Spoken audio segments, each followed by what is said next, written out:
నెల్లూరు నగరంలోనే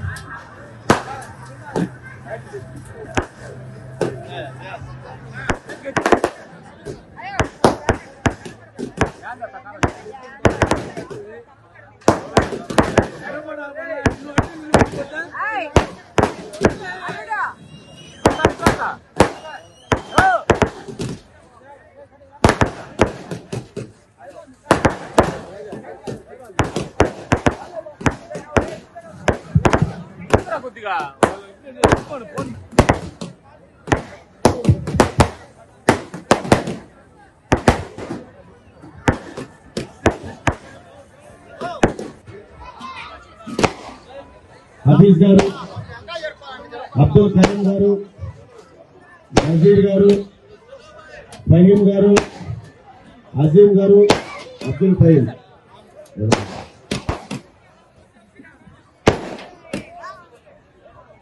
మొహమ్మద్ హనీఫ్ గారు, అలీ గారు, మొహమ్మద్ మస్తాన్ అలీ, మొహమ్మద్ ఆసిర్ అలీ, అఫ్జల్, కయూమ్, आसिफ, हरीफ, मिसबा, नासर अली, शेख बाबू, फयाज, सादिक अली, शानो, अब्दुल हमीद, इलियास, शाहिर, मेरे मौलाना अजीज गारिని ఆదరణగా పాటలు ఆహ్వానిస్తాము.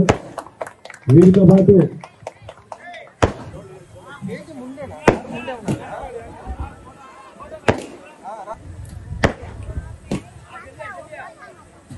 मुजीब गारी,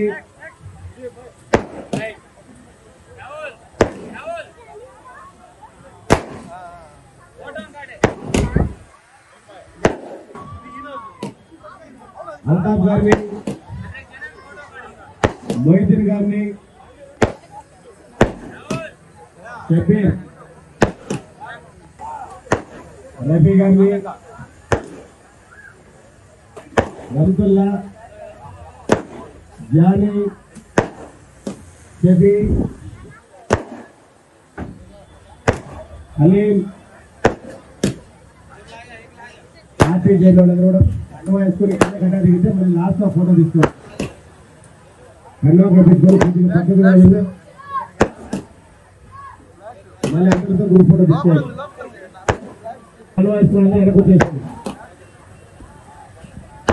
रमतुल्ला गारू, जानी गारू, शबी, हलीम, मुज्जू,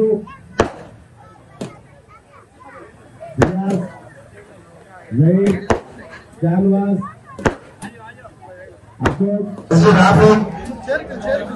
सबरुद्दीन, इसके रफी, गौस बादशाह, जाकिर, शाहरुख भाई मटमकर नजर आल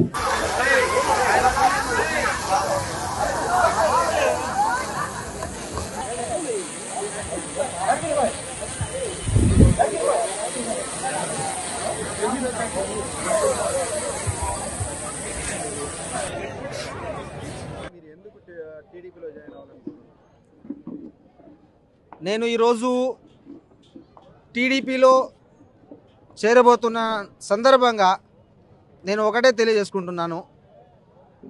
వైసీపీ మైనారిటీలకు చేసింది ఏమీ లేదు. 5 సంవత్సరాల పాలనలో మైనారిటీలకు ఏ విధంగా సహాయపడలేదు జగన్మోహన్ రెడ్డి గారు. అదేవిధంగా నెల్లూరులో కూడా అదే జరిగింది. అందుకోసం ఇవన్నీ చూసాము. చూసిన తర్వాత మాకు నచ్చలేదు. అందుకోసం ఈరోజు టీడీపీలో చేరుతున్నాను. నెల్లూరుని డెవలప్మెంట్ చేసింది నారాయణ గారు. ఈరోజు నెల్లూరులో ఇంత డెవలప్మెంట్ కనిపిస్తుందంటే దానికి కారణం నారాయణ గారు. ఒక 54వ డివిజన్ తీసుకోండి, ప్రతి వీధిలో రోడ్లు, టిడ్కో అపార్ట్మెంట్స్, షాదీ మంజిల్కి శంకుస్థాపన, అదే పార్క్కి శంకుస్థాపనలు అన్నీ. నెల్లూరు అభివృద్ధి ప్రదాత పొంగూరు నారాయణ గారు. స్కిల్ డెవలప్మెంట్ కానీ అండర్ డ్రైనేజ్ సిస్టమ్ 80% పూర్తి చేసిన ఘనత నారాయణ గారిది. అదేవిధంగా చేపల మార్కెట్ దగ్గర స్కిల్ డెవలప్మెంట్ సెంటర్ పెడితే దాన్ని తీసేసి ఈ మధ్య వైసీపీ నాయకులు చికెన్ పకోడా అంగడి పెట్టారండి. ఎంత దారుణం అండి, చికెన్ పకోడా అంగడి పెట్టారండి. ముస్లిమ్స్ కోసం మహిళా కళాశాల నారాయణ గారు అబ్దుల్ అజీజ్ గారు కలిసి పిఎన్ఎంఐ స్కూల్లో మహిళా కళాశాల ఏర్పాటు చేశారండి 1924 దాకా. ఈరోజు అది మూతపడిపోయింది. మైనార్టీల కోసం చాలా ద్రోహం చేసిందండి వైసీపీ ప్రభుత్వం. దానివల్ల ఈరోజు చాలామంది దీన్ని చేరుతున్నారు టీడీపీలో. టీడీపీ ఈసారి స్వీప్ చేసి పారేస్తుంది అంతే. అంటే టీడీపీ అభివృద్ధి ఏం చేయలేదు, మేము చేసాము అని చెప్పేసి కూడా వైసీపీ నాయకులు కొంతమంది చెప్తున్నారు.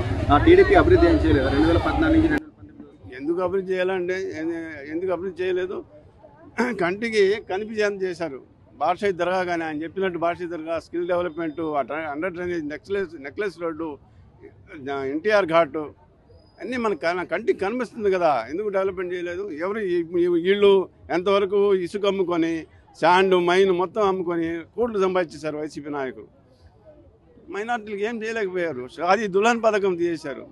ఆ షాదీ దుల్హన్ పథకం 50,000 ఇస్తుంటే మేము 1,00,000 రూపాయలు ఇస్తామని చెప్పేసి ఆఖరి ఆ పథకమే రద్దు చేసి పారేశారు. మైనార్టీలకు టీడీపీ ఏం చేయలేదు, అందుకనేసి వైసీపీ సిటీ నుంచి ఖలీల్ అహ్మద్ని నిలబెట్టింది. ఒక మైనార్టీ నాయకుడు అయితే అసెంబ్లీలో పోరాడి వాళ్ళ హక్కుల్ని పోరాడి తీస్తారని చెప్పేసి కూడా చెప్తున్నారు వైసీపీ. అదంతా అబద్ధం, శుద్ధ అబద్ధం అండి. కావాలని పాపం అతను బలిపశం చేశారు.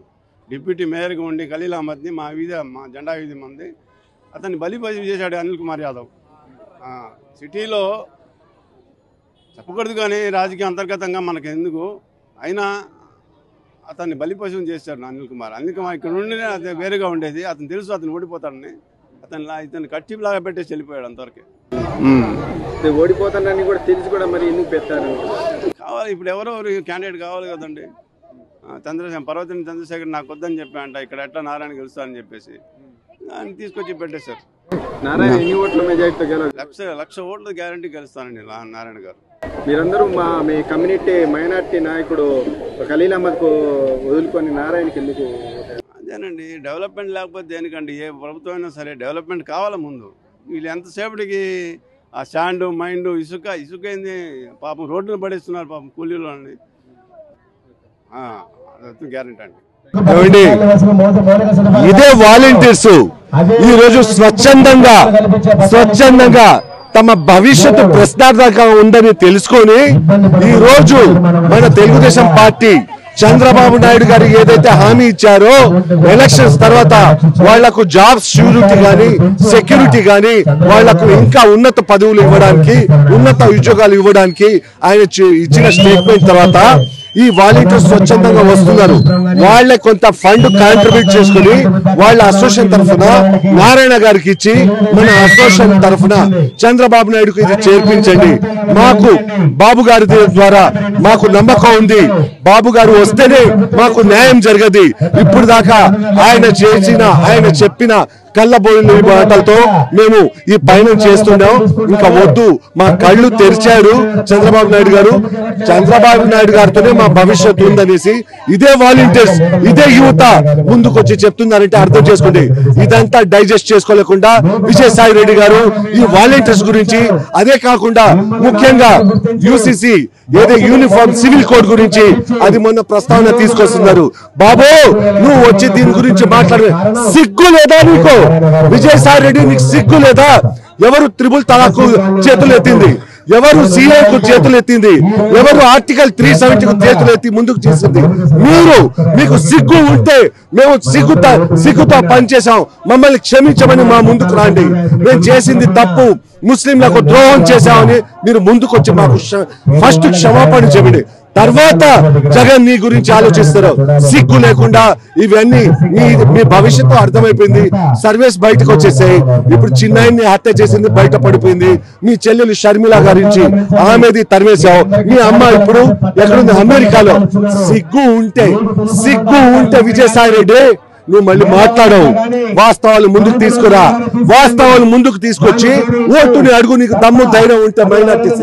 అది కాకుండా యూసీసీకు ఇదేంది బాబు మీరు మీ నెక్స్ట్ స్టెప్ ఏంటంటే, అరే బాబు ఆర్టికల్ 370 కాశ్మీర్ది ఎవరయ్యా ఆ రోజు చేతులెత్తి మందుతో తెలిపింది? సిఏ గురించి ఎవరయ్యా? రాజ్యసభలో 8 ఓట్లు కానీ మీరు వేయకపోయి ఉంటే ఆ బిల్ పాస్ కాసేది కాదు. ట్రిపుల్ తలాక్ ఎవరైనా చేసింది మీరు. అందువల్ల విజయసాయి రెడ్డి మీ అజెండా ముందు చెప్పండి. మీ జగన్ మీరు ముందుకు వచ్చి కమ్యూనిటీకి క్షమాపణ చెప్పుకోవాలి.